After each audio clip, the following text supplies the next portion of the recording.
The software of the archival sorting system was the only sound breaking the silence in the dimly lit section of Concordia Hub's vast library. Alara Mills moved with practiced efficiency between the shelves, her footsteps nearly silent on the cushioned floor. She paused, a data crystal held delicately between her fingers, and tilted her head slightly to the right, as if listening for something beyond the ambient hum of the station. There was again a subtle shimmer in the air near the restricted xenodiplomacy section, like heat rising from sun-baked pavement. But the environmental controls in the archives were precisely calibrated. There should be no such distortion. More telling was the faint cold spot that accompanied it, a drop in temperature so subtle that even the station's sensitive monitoring systems wouldn't detect it. Alara knew better than to stare directly at the anomaly. Experience had taught her that peripheral vision worked best for these observations. She continued cataloging, moving methodically through her tasks while keeping the phenomenon at the edge of her awareness. The shimmering intensified when she approached the section containing records of the recent Arcturian peace accords. This wasn't unusual for Alara. Throughout her 32 years of life, she had experienced these sensory anomalies, subtle energy patterns, temperature fluctuations, and visual distortions that no one else seemed to notice. As a child, her parents had taken her to countless medical specialists, culminating in a diagnosis of sensory integration disorder at age 14. The prescription medications had dulled her perceptions, made the world feel flat and lifeless. 6 months after beginning treatment, she had secretly stopped taking them, choosing her vivid, if unusual, reality over the muted existence offered by chemical intervention. The shimmer near the restricted section was stronger than usual today, almost pulsing with urgency. Alara carefully shelved the data crystal she was holding and moved toward the phenomenon, pretending to search for a particular reference file. The cold spot intensified, and she detected the faint scent of ozone, like the air after a lightning strike. Something about this presence felt different, more focused, more deliberate in its observation. Years of experience had taught Alara to recognize patterns in these manifestations, and she had categorized them in her private journals. This one belonged to what she called the Watchers, presences that seemed to observe rather than interact, usually appearing during significant diplomatic exchanges or information transfers. Alara reached for a high-security file cabinet, using her station credentials to unlock it. As she did, the shimmer seemed to pulse more urgently, moving closer to her position. The cold intensified, focused now on the back of her neck. She felt observed, evaluated, with an intensity that was unusual even for these phenomena. Acting on instinct rather than calculation, Alara turned slightly toward the empty space where the sensation was strongest and whispered, barely audible even to herself, "I know you're there." The reaction was immediate and dramatic. The energy pattern flared brilliantly, visible only to Alara's unique perception, pulsing with what could only be described as shock before vanishing completely, leaving behind only a lingering cold spot and the faint smell of ozone. Alara stood frozen, heart racing. In all her years of observing these phenomena, she had never directly acknowledged them, never spoken to the empty spaces that weren't truly empty. For the first time, she'd received confirmation that her perceptions were real, that she wasn't imagining these things, wasn't suffering from a neurological disorder as all those doctors had claimed. Something was out there, something invisible to others, and now it knew that she could see it. Over the next few days, Alara conducted subtle experiments. In quiet corners of the archives, in empty corridors during the station's night cycle, in observation lounges looking out at the stars, she would whisper acknowledgments when she sensed the distinct energy patterns. Each time, the reaction was similar: shock, disruption, immediate withdrawal.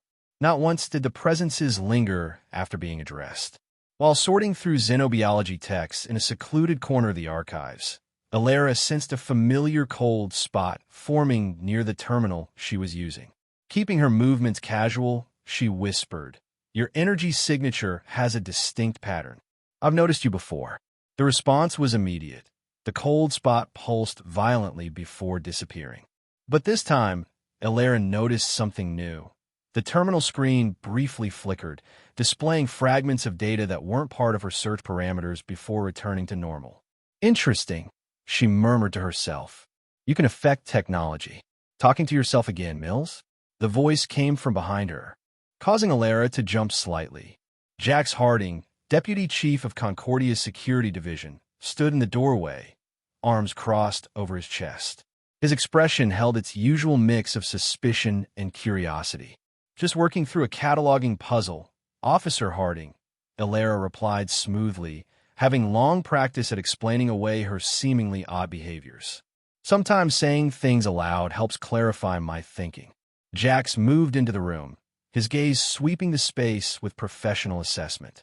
We've been getting reports of unusual energy fluctuations in this section. Minor power surges, system glitches, environmental anomalies. Any of that affecting your work?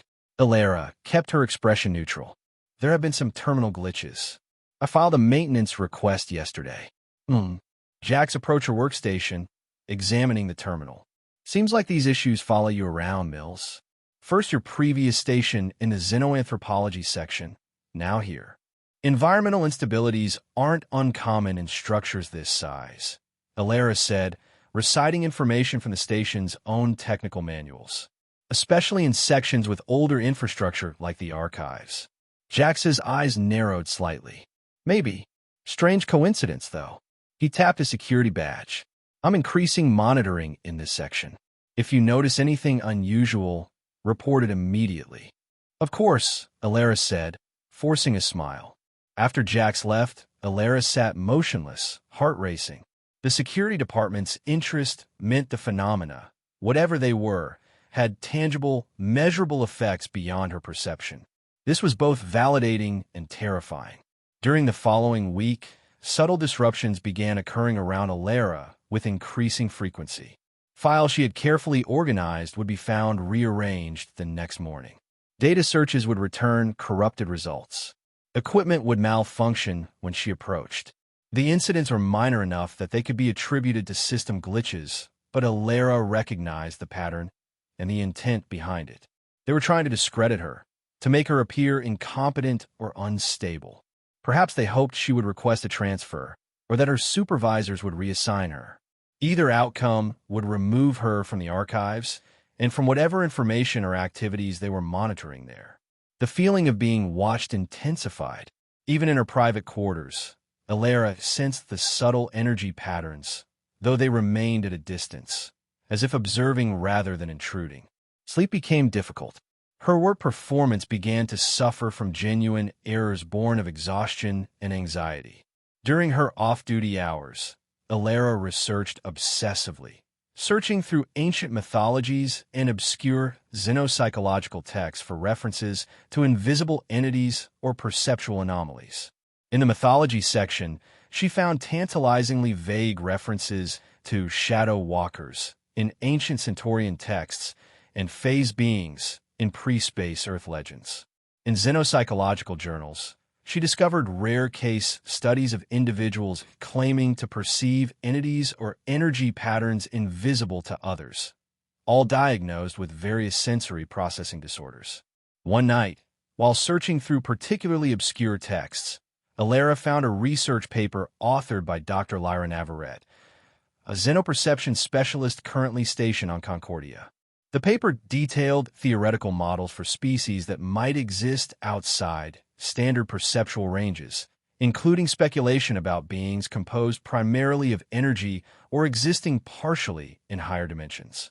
Though highly theoretical, the paper contained descriptions that aligned remarkably with Alara's experiences. The next morning, Alara sent a message requesting a meeting with Dr. Navarrete, citing professional interest in her research. To her surprise, she received an immediate response, scheduling a meeting for that afternoon. Dr. Lyra Navarrete's lab was located in the Science Division, a 20-minute transit from the archives. When Alara arrived, she found a spacious room filled with strange equipment, devices that seemed designed to measure or simulate unusual sensory experiences. Dr. Navarrete herself was a small woman with quick movements and intense eyes. Her salt and pepper hair was pulled back in a practical bun, and she wore the standard Science Division uniform with numerous modifications.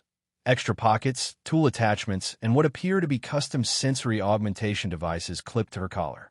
"Archivist Mills," Dr. Navarrete said, extending her hand. "I was intrigued by your message. It's rare that anyone in the administrative divisions takes interest in theoretical xenoperception." Alara shook the offered hand. "Your paper on beings existing outside standard perceptual ranges was fascinating, particularly your theories about energy-based entities." Dr. Navarrete's expression sharpened with interest.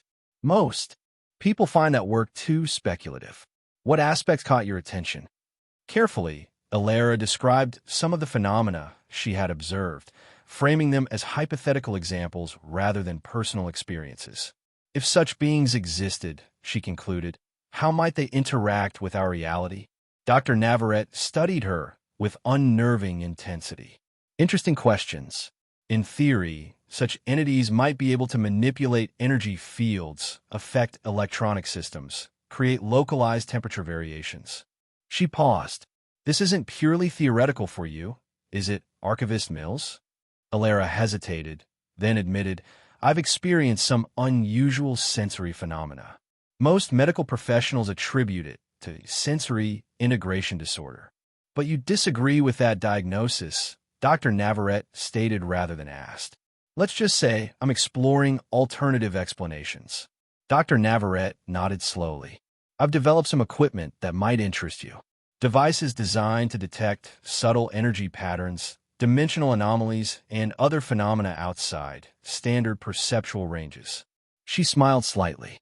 "Most of my colleagues consider it a waste of resources, but the station administration humors me because my more conventional research has proven valuable."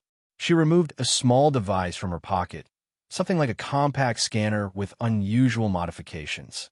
"This is a prototype multispectral analyzer. It detects and records a wider range of phenomena than standard equipment." She offered it to Alara. "Perhaps you'd like to borrow it for your theoretical explorations." Alara took the device, surprised by the scientist's apparent acceptance of her unorthodox ideas. "Thank you, Dr. Navarrete.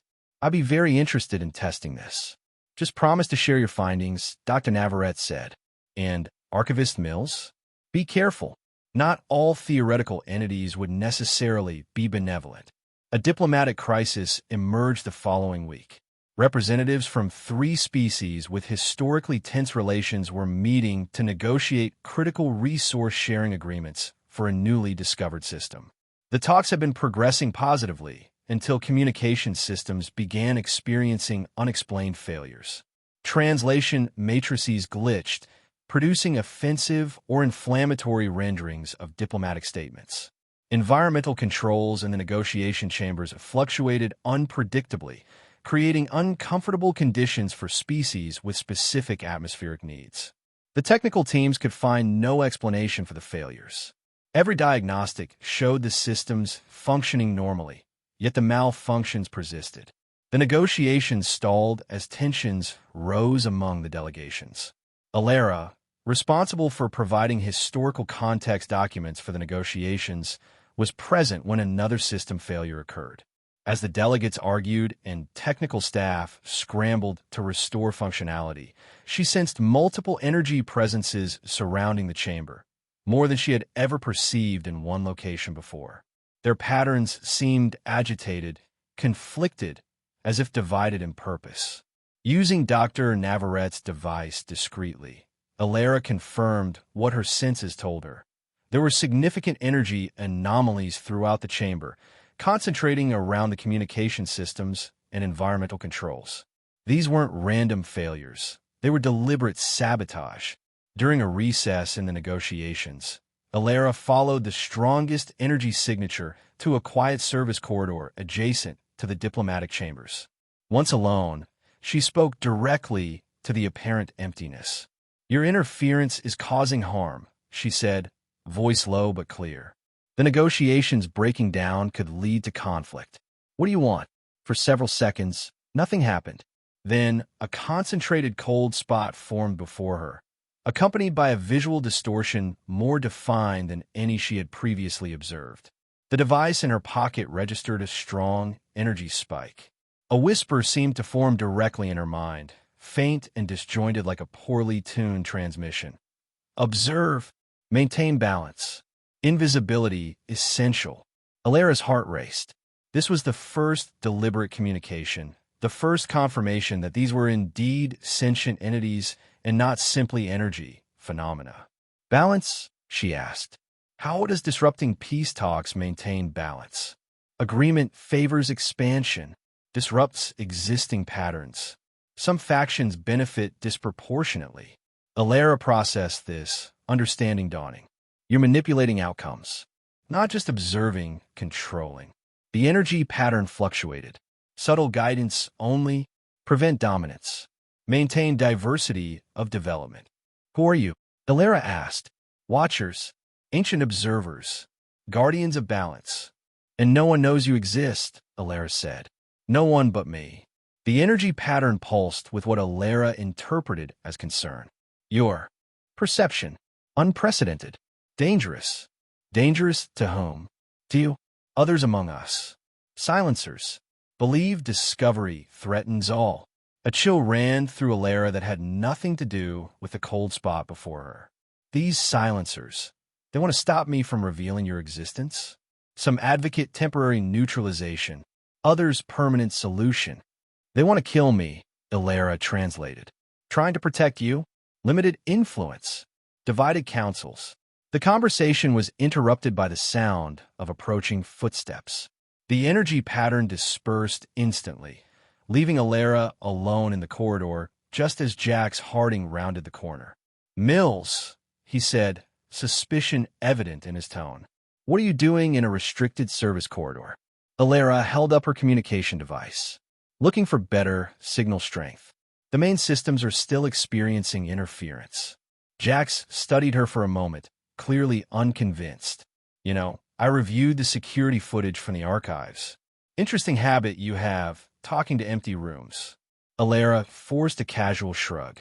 As I explained before, I process information verbally sometimes. And the environmental anomalies that seem to follow you? Jax pressed. The security systems have been tracking them. They correlate remarkably well with your movements throughout the station. Perhaps I'm particularly sensitive to them, Alara suggested. I notice what others might ignore. Perhaps, Jax said, clearly unconvinced. Security is implementing enhanced monitoring protocols throughout the station. Ambassador Thax's staff reported unusual sensory experiences during the negotiations, perceptions of being watched, unexplained cold spots, visual distortions.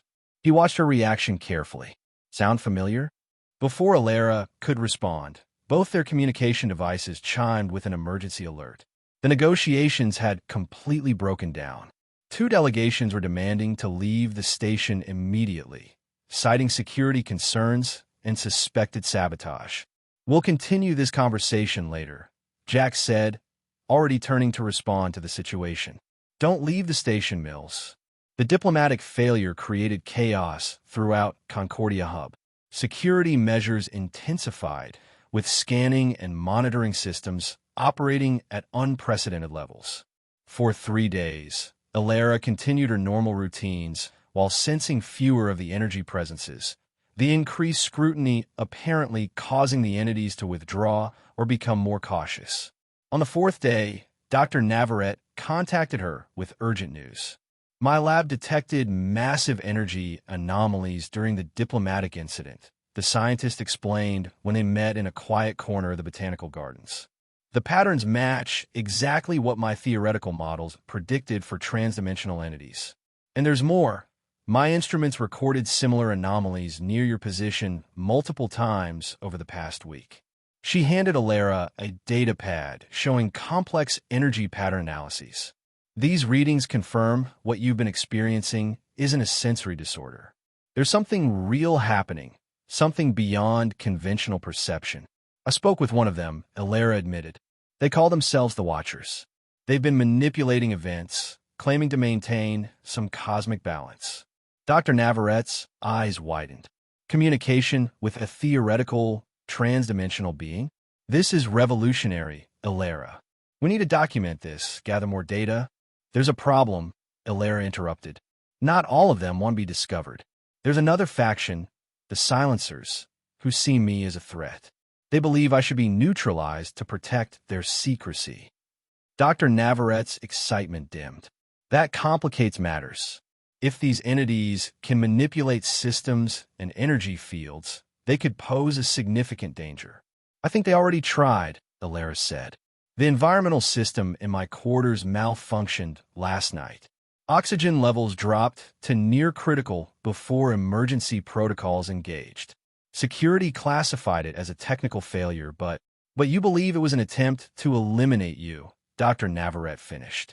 We need to approach this carefully. If we go public with insufficient evidence, we'll be dismissed as delusional. Ilera nodded. The watcher I communicated with seemed to be protecting me, at least temporarily. They implied there's internal conflict about how to handle my awareness of them. Then we need to act while you have this protection, Dr. Navarrette said. I've been developing a method to make certain energy patterns visible to normal perception, a kind of sensory translation algorithm. With your experiences as a guide, we might be able to adjust it to reveal these watchers. Forcing them into the open could be dangerous, Ilera warned.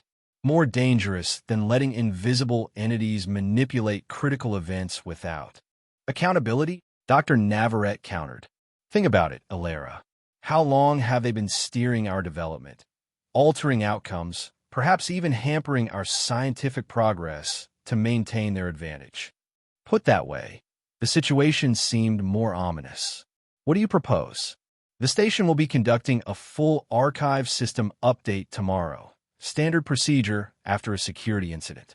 It's the perfect opportunity.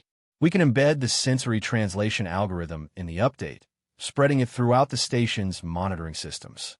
It won't make these entities fully visible, but it should create detectable distortions that standard sensors can register. Ilera considered the plan. If it works, it would provide objective evidence of their existence. But it's risky. The Silencers might retaliate, which is why we'll take precautions, Dr. Navarrette assured her. I've modified my lab security systems to detect the energy signatures we've identified, and I prepare this for you. She handed Ilera a small device. It generates a localized energy field that should disrupt their ability to affect systems directly around you. The plan set, Ilera returned to her quarters, acutely aware of being watched. The familiar energy patterns had returned, stronger and more numerous than before. Using the device Dr. Navarrette had given her, she created a small, safe space where she could speak without being overheard. I know you can sense me, she said to the empty room beyond the device's protection. I know what you are, what you've been doing. Tomorrow, others will know too. She felt rather than heard the response. A wave of conflicting energies that suggested alarm, anger, and division among the watchers. Good. Let them be uncertain for once. That night, as Ilera slept fitfully, the station's lighting intersection flickered and failed. Emergency systems activated, casting the corridor outside her quarters in red warning light. Her door slid open, a security protocol during certain emergency scenarios, and cold air flowed into the room. Ilera woke instantly, sensing multiple energy presences converging on her position. The protective device by her bed pulsed, creating a bubble of stability around her, but she could see the energy patterns intensifying beyond its range, distorting the air itself with their concentration. These weren't the familiar patterns of the Watcher she had communicated with. These were sharper, more aggressive configurations, silencers, she presumed, attempting to neutralize the threat she posed before she could implement Dr. Navarrette's plan. The environmental controls in her quarters began to malfunction more dramatically than before. Temperature plummeted. Air pressure fluctuated painfully. The protective device's power indicator blinked a warning. Its energy was being drained by the concentrated assault. Ilera grabbed her emergency breather from beside the bed and activated it, providing temporary protection against atmospheric manipulation. Clutching Dr. Navarrette's scanning device, she made for the door, staying within the weakening protection field as long as possible. The corridor outside was in chaos. Multiple systems were failing simultaneously, creating a hazardous environment. Warning klaxons sounded as emergency barriers began closing to contain the environmental failures. If Alara didn't move quickly, she would be trapped. She sprinted down the corridor, the scanner showing massive energy concentrations pursuing her. At an intersection, she nearly collided with a security officer responding to the emergency. "Malfunction in Section 7, she shouted over the alarms. "I was nearly trapped in my quarters." The officer directed her toward an evacuation route, then continued toward the disturbance. Alara changed direction as soon as he was out of sight, heading not for the evacuation point, but for the central archives. Dr. Navarrette's plan had been scheduled for the system update the following day, but Alara realized she might not survive that long. The silencers were making their move now, and her only chance was to implement the sensory translation algorithm immediately. The archives were deserted during the night cycle, especially now with an emergency drawing security personnel elsewhere. Alara used her credentials to access the main terminal, then inserted the data crystal Dr. Navarrete had prepared containing the algorithm. As she began the upload process, the energy patterns around her intensified dramatically. The air itself seemed to warp and bend as multiple presences converged on her position. The scanner's readings went off the scale, and Alara felt the temperature around her plummet to dangerous levels despite her protective device. A familiar pattern emerged among the chaotic energies. The watcher she had communicated with, its signature recognizable among the others. It positioned itself between Alara and the most aggressive energy patterns, creating a buffer zone that allowed her to continue the upload. Other friendly patterns appeared, joining the first in forming a protective perimeter.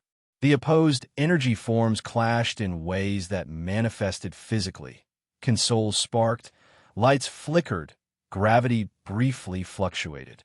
The invisible battle created cascading system failures throughout the archive section. The upload progress indicator crawled forward agonizingly slowly as the system struggled against the energy interference. At 60%, emergency lighting activated as primary power failed. At 78%, the environmental systems began cycling erratically, creating pockets of fog as temperature and humidity fluctuated wildly. At 94%, Jax Harding burst into the archive, weapon drawn, followed by two security officers. He froze at the sight before him. Alara at the terminal, surrounded by visible distortions in the air that bent light like heat mirages, electronics sparking and failing around her, the room itself seeming to warp in places. "Mills, what the hell is happening?" he demanded, weapon raised but clearly uncertain where to aim it. "They're real, Jax," Alara called over the noise of failing systems. "The things I've been sensing, they're real and they're here." The upload reached 100%, and the system began integrating the algorithm. Immediately, the station's sensors recalibrated, and the emergency displays around the room began highlighting the energy distortions with visual overlays, making the previously invisible battle partially visible to normal perception. Jax and his officers stared in shock as amorphous shapes took form on their tactical displays. Ghostly outlines of energy concentrations engaged in what could only be described as combat. Their weapons tracked automatically to the largest concentration, though they held fire, clearly struggling to comprehend what they were witnessing. The silencers, now partially detectable by station systems, intensified their assault. One broke through the protective perimeter created by the friendly watchers and surged toward Alara. The console before her exploded in a shower of sparks, throwing her backward onto the floor. As the silencer loomed over her, Alara felt an overwhelming pressure, as if reality itself were being compressed around her. Her protective device failed completely, its circuitry fried by the energy assault. In that moment, her watcher ally made a decision. Its energy pattern changed, condensed, becoming visibly solid for the first time. A shimmering, translucent form interposed itself between Alara and the silencer. revealing a being composed of shifting light and shadow, with suggestions of limbs and a central mass, but no definite features. The silencer recoiled at this unprecedented action, a deliberate manifestation visible to normal perception. Other watchers followed suit, their forms solidifying enough to be perceptible without technological assistance. The archive, filled with shimmering, translucent entities engaged in silent conflict. Jax and his security team backed toward the door, weapons still raised, but useless against beings composed primarily of energy. "Mills," he shouted, "what are these things?" Before Alara could answer, the central security system processed the new sensory data and issued a station-wide alert. Unknown entities detected. Security protocols engaged. All personnel restrict movement until further notice. Throughout Concordia Hub, monitoring systems recalibrated to the new parameters, revealing the presence of the previously invisible entities. Panic spread as people suddenly became aware of the shimmering forms that had existed among them undetected. In the archive, the silencer attacking Alara pulled back, joining others of its faction. They seemed to confer briefly before fading from perception, not vanishing entirely, but reducing their energy output to minimal levels that made them nearly undetectable again. The friendly watchers maintained their visibility, positioning themselves in a protective formation around Alara. One approached her, the familiar energy pattern she had first communicated with, now partially manifested as a shimmering, humanoid-shaped distortion. Paradigm shift. Inevitable now. The thought voice whispered in her mind, stronger and clearer than before. Choice made, consequences unknown. "I had to reveal the truth," Alara said, rising shakily to her feet. "No species should be manipulated without their knowledge, no matter how well-intentioned the guidance. Understanding. Some among us argued for disclosure. Centuries of debate. Your perception forced action." Jax approached cautiously, his weapon lowered but ready. "Mills, I need an explanation. What are these things? How long have you known about them?" Alara met his gaze steadily. "They call themselves the Watchers. They've been observing and subtly influencing our development for centuries, possibly longer. I've been able to sense them since childhood, but until recently, I thought it was just a neurological condition. And the system failures? The diplomatic disaster. Factions," Alara explained. "Some believe in non-interference, some in subtle guidance, and others, the silencers, in maintaining absolute secrecy, even if it means eliminating threats." She gestured to the shimmering entities around her. "These ones protected me. They've chosen to reveal themselves rather than continue hiding." Station security placed Alara in a containment suite, comfortable but secure, while they assessed the situation. Dr. Navarrete joined her there, bringing equipment to monitor the watchers who remained near Alara by choice. "The station is in chaos," Dr. Navarrete reported. The algorithm revealed hundreds of these entities throughout Concordia. Most vanished immediately, reducing their energy output below detection thresholds, but some remain visible. Security doesn't know whether to treat them as invaders or new diplomatic contacts. "Has anyone been harmed?" Alara asked. "No. There have been system failures and environmental disruptions, but no direct attacks on personnel. The station administration is divided on how to proceed." Over the following days, a new reality slowly emerged. The Watchers who had chosen visibility began limited communication with selected station personnel, including Dr. Navarrete and, eventually, Jax Harding. They revealed aspects of their nature, beings composed primarily of energy, capable of manipulating similar energy forms, existing partially in dimensions beyond standard perception. They confirmed what Alara had discovered, that they had observed and occasionally influenced the development of various species, believing this guidance necessary for balanced cosmic development. They acknowledged the ethical questions this raised and expressed willingness to establish new protocols for interaction. The silencers remained elusive, occasionally detected at the edges of perception but refusing contact. Their potential threat remained a concern for station security, but direct confrontation proved impossible given their ability to fade from detection. After 2 weeks of isolation and debriefing, Alara was released from containment. The official record listed her as instrumental in establishing first contact with a previously undetected species, rather than as a security risk. Her medical records were updated, removing the diagnosis of sensory integration disorder and replacing it with enhanced perceptual capacity, extradimensional. Returning to the archives, Alara found her workspace unchanged, but her reality utterly transformed. Station personnel who had previously ignored her now regarded her with a mixture of wonder and wariness. Monitoring devices installed throughout the station occasionally highlighted the presence of watchers, though many remained beyond the detection threshold of the technology. The watcher who had first communicated with her, now given the designation First Contact in official records, maintained a presence near her work area. Its communication became clearer with practice, though still limited to short exchanges. Balance disrupted, new equilibrium forming. It observed one quiet evening as Alara worked alone in the archives. "Is that bad?" she asked. "Unknown, unprecedented, but necessary. Do you regret revealing yourselves?" The energy pattern fluctuated in what Alara had learned to interpret as thoughtful consideration. Revelation inevitable eventually, isolation unnatural, coexistence difficult but valuable. And the silencers? Adapting, retreating to less monitored regions. Some reconsider position. Alara nodded, understanding the complexity of the situation. It will take time for both sides to adjust. Trust doesn't form overnight. Your whisper changed everything. Sometimes truth needs to be spoken aloud, Alara said, returning to her work. The immediate chaos eventually subsided into a new normal. A specialized diplomatic team was assembled to formalize relations with the watchers who chose to engage.